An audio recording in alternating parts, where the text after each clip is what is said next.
Hello, everyone. My name is Sean, and if you are a UK pharmacist looking to move to Australia, then I am here to guide you on that journey. Moving countries is already a huge undertaking, and it is a decision that is not made lightly. And that is why I've created this video to give you a brief overview and hopefully help take out some of the stress in your journey. I will, of course, go into much more detail about all the other various topics involved. But for now, let's take a look at what we have to deal with. So sit back, grab a cup of tea, let's dive right in. So a bit of background. I have been a pharmacist in the UK for over 10 years. And my reason for coming to Australia? Simply because my wife wanted to. Now, whatever reason you may have, I'm sure we'll encounter a lot of the same hurdles and a lot of the same stumbling blocks as we go through the application process. One of the things I've realized that there isn't a lot of information out there. And for the few places that are, they're very sparsely located. So as someone who has gone through the process, I've put together this easy guide on this channel so that people like you and people in the future will have a much easier time of going through this process. Okay, so the short version of the whole process can be condensed into 6 easy steps. Step 1, you need to pass conversion exam. Step 2, you need to apply for a visa. Step 3, moving over. Step 4, apply for limited registration and getting your supervised hours. Step 5, taking what is hopefully the last of your exams. This can be a law and ethics exam or your final registration exam, depending on which route you take. Lastly, step 6, applying for general registration.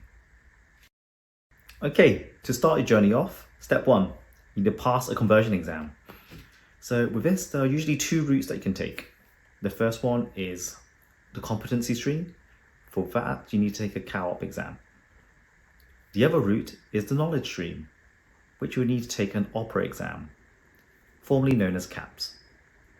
Now, for the vast majority of those of you watching, you should fall under competency stream. And people that are eligible for the competency stream are people that have gotten their pharmacy degree from the UK, Ireland, Canada, or the US. Alternatively, it would be people that are currently registered and practicing within those countries. For the knowledge stream, however, the eligibility criteria for that is for everybody that doesn't fit into the competency stream. And it's also the only route available for those who have managed to fail the co-op exam twice. So the moral of the story is you don't want to fail your co-op exam because those tests are really expensive and set you back about £1,000 each time. And at this point, you really don't want any unnecessary costs on top of everything else that you'll be paying out for. Once you have managed to pass either of those 2 exams, you'll then need to apply for a skills assessment outcome. This is a certificate that you will need in order to proceed with your future visa applications. And now we come to what is probably the longest and most headache-inducing part of your journey, getting a visa. First of all, I appreciate that this topic is a big one. And there's many complexities and nuances, and it rightfully deserves a video of its own. So in the future, I will be creating another video that will cover visas in more detail. But for now, I'll just give you a quick overview. So for visas, we can essentially categorize them into 2 types. One is a temporary visa, and the other is a more permanent visa. We'll cover a temporary visa first. For a lot of people, the most common visa they might come into Australia on would be a 482, which is called a skills in demand visa. This lets you stay in Australia for up to 4 years. And then for the more permanent types, you've got things like employer-sponsored visa, which is called a 186. Then you also have skills independent visa, which is a 189, and skills nominated visa, which is a 190. Both of those will require an expression of interest as well as a points-based system, which is decided by the Australian government. Now, I also feel it's worth touching on some of the more niche visa options. The most obvious one of which is a spousal visa. So if you're lucky enough to marry an Australian, fantastic. You have a lot of work cut out for you, and it's probably one of the most straightforward paths. Alternatively, what I did was to piggyback off of my spouse's visa application as a dependent. Now, it's good to note that your processing times on these visas can vary. Some of these visas can be as short as 6 months, whilst others can be over a year. So do bear that in mind when you're deciding which visa option is suitable for you.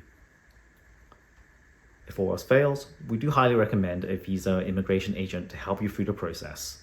Yes, it means you gotta fork out a bit of money, but it'll save you a lot more in time and headache, as they can help you sort out which documents are required, what things you need certified, etc. Now to step 3, what's probably the most fun and exciting part of your journey, packing your bags and flying over. Hopefully by this point, you have your visa application sorted and your exam results, allowing your mind to let go and engage holiday mode.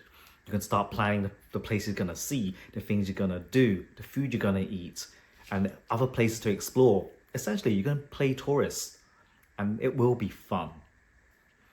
However, as soon as your feet touch Australian soil, you can't escape the responsibilities of being in a new country. You need to think about things like where you're gonna stay. Do you need a car or even 2 cars? What about your taxes and any other assets that you might have in the UK?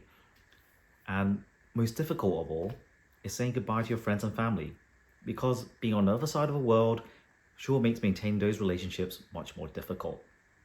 Now, on top of all the other life admin things you're busy doing, you can't forget the one thing that's also important to you. Step 4, applying for limited registration. Now that you're in Australia, it's time to meet your new governing body overlords, AHPRA.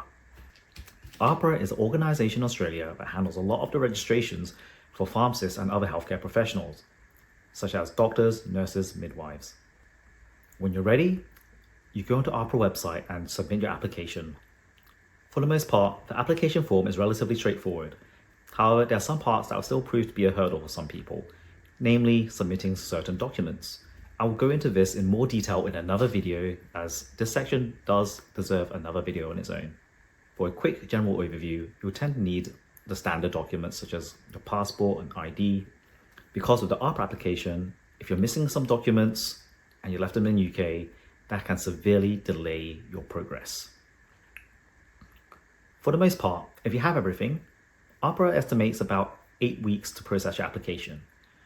Or you could be like me, who submitted everything correctly the first time, and somehow it took them 12 weeks. So just a note that your mileage may vary, or hopefully you have a contingency plan for when an Australian organisation holds up your life. And one thing to note, once you've got your limited registration, don't forget to apply for indemnity insurance. I went with the PDL, however there are other providers out there, so by all means do shop around. Along with getting your limited registration, you also need to arrange a mini pre-reg experience, or as they call it here in Australia, supervised hours. This is essentially a work experience period where you can familiarise yourself with the Australian healthcare system and also get over any culture shock that you might encounter.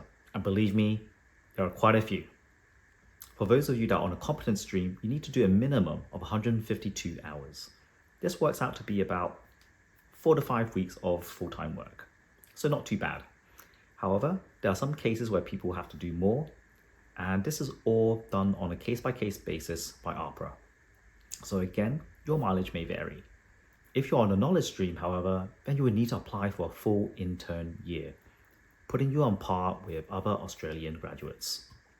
And in terms of how to arrange supervised hours or internship, a lot of people apply through job-seeking websites such as Seek in Australia. What I did was go to various local pharmacies in the area and drop off my CV and ask if any of them are able to take me on.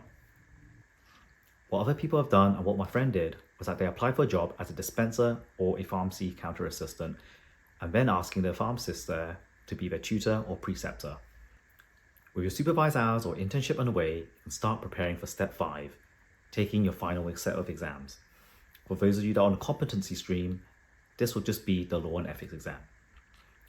You can only apply for a law and ethics exam once you've completed 75% of your supervised hours. The law and ethics exam is an oral exam, which is usually taken over Zoom or Microsoft Teams. One important thing you need to know is that the law and ethics exam will be specific to the state in which you choose to practice. So they'll ask you questions and expect answers that align with the state in which you choose to practice. And you also need to sit the exam within the state of Australia that you intend to practice in. And for those of you that are on a knowledge stream, you have to sit the final exam. This comprises of an oral and a written exam. Again, like the competency stream, you can only apply for this once you've completed 75% of your internship hours. And there's one thing to note, that you must complete both the oral and the written exam within 18 months of each other before you can apply for general registration. And finally, step 6, applying for full general registration. First of all, congratulations if you've made it to this stage. It's been a very long and arduous journey. You deserve a huge pat on the back. Now, the journey's almost over, and there's only 1 or 2 steps left that you still have to do. First of all, you need to go to your tutor or preceptor and ask them to sign you off on your supervised hours or your internship year. After that, you can then formally apply through the ARPA website and start the transition from your provisional registration to a full general registration. Now, this might take up to a month, maybe a bit longer, but heck, at this point, you deserve a break. So go out on that holiday and go out and have fun and celebrate. Oh, and one last thing, don't forget to switch your indemnity insurance to reflect your newfound status. So that is it from me in this video. Hope you enjoyed the content and found it useful. I know a lot of you might have a lot of questions, so feel free to write them down in the comment section below. Now, I haven't forgotten those of you that want more information about the visas and the exams and many other topics in between. So don't worry, I got you covered. As I mentioned before, I will be doing a more in-depth video on those in the future, so do stay subscribed so you don't miss out. Until then, good luck in the rest of your journey, and I'll see you in the next video.